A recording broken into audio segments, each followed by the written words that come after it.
Welcome back, everyone, to another deep dive. Great to be here. Today, we're jumping into some really profound spiritual ideas from El Morya. Hmm. Specifically, we're looking at this core concept, the I am presence. All right. And it's a powerful starting point. Exactly. The main takeaway is that your spiritual path doesn't kick off because you're missing something. No, quite the opposite. It actually begins when you recognize the incredible power, the divinity that's already inside you, your sovereign power. Okay, let's unpack this a bit.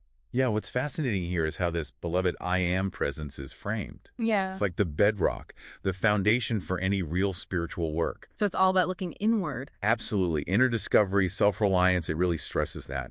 And the ultimate aim, isn't just personal gain. It's about embodying that presence so fully that you just naturally radiate light. Yeah. Like becoming a quiet force for good just by being you. And El Morya is presented as a guide on this path, right? Known for teachings on inner strength, divine purpose. Exactly. He's seen as the Chohan of the first ray. That embodies divine will, power, leadership. Big concept. Big concepts, yeah. And aligning with those qualities, the will, the power, faith, courage, taking initiative, leading, it's not just thinking about them. It's deeper than that. Oh, much deeper. It's described as a spiritual attunement. And it's crucial, really, for connecting with your sort of cosmic blueprint, your highest potential, and it prepares you for deeper awareness. Okay, now here's where it gets really interesting for me. There's this common idea on the spiritual path that you kind of have to wait. Wait for what? Exactly. Like wait for some big download, some greater awareness to hit you before you can really start moving forward. I'm just waiting. Ah, yes, I see what you mean. But the teaching suggests something different, that I am presence. It's presented as an active co-creator. Not passive. Not at all. So that time people might see as waiting. It's actually a really vital phase. It's active internal alignment, conscious purification, deliberately cultivating your will and purpose. So it's more like preparation through doing. Exactly. Not just sitting back waiting to receive something. And initiations, which we can talk more about, they aren't just handed out. Right. They're seen as the natural result, the consequence of consciously activating that inner presence and doing that disciplined inner work. That framing preparation through doing is really powerful. Okay, so if we're always doing this inner work, how do initiations fit in? Are they like milestones or just part of the flow? Well, it's described as a very dynamic relationship, kind of cyclical, even spiraling. How so? Well, as your awareness increases, you become ready for an initiation. But then the initiation itself, which is really a conscious expansion of awareness, an internal shift that inherently deepens your awareness further. Ah, so they feed each other. Precisely. It's an ongoing process, constantly unfolding and reinforcing itself, not really separate events. So an initiation isn't like getting a badge or going through some external ceremony then. What does it actually look like or maybe feel like internally? No, definitely not external. The teachings are clear on that. Initiations are profound internal transformations. Okay. Think of it like a deep inner clearing, or proving mastery over certain aspects of yourself, maybe old habits or limiting beliefs. Like letting go. Exactly. Letting go of old patterns, old karmic energy, stuff that doesn't serve your true self anymore. It's all an inner journey, inner alchemy, really. This brings up an important question, I think. We hear about will and surrender a lot in spiritual contexts.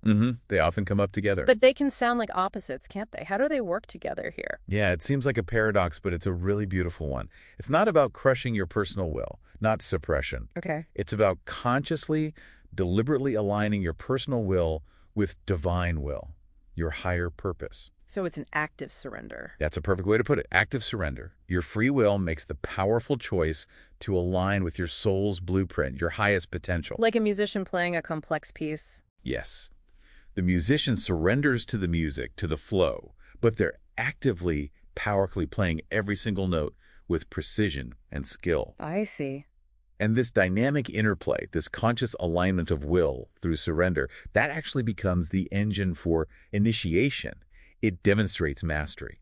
Okay, so as this awareness expands, as these inner shifts happen, what's the point? I mean, what's the practical application of all this inner work? That leads us to what the teachings call the sacred mandate. Sacred mandate. Yes, and it's essentially about selfless service.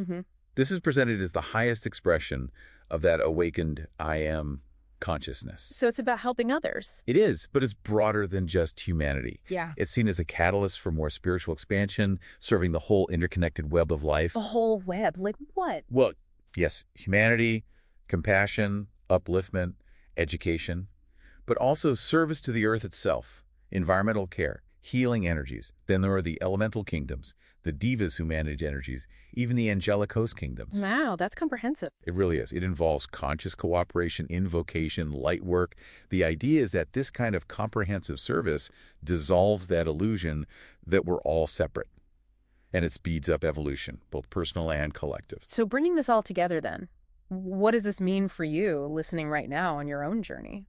Well, we connect this to the bigger picture. Perhaps the highest form of service isn't only about doing specific things.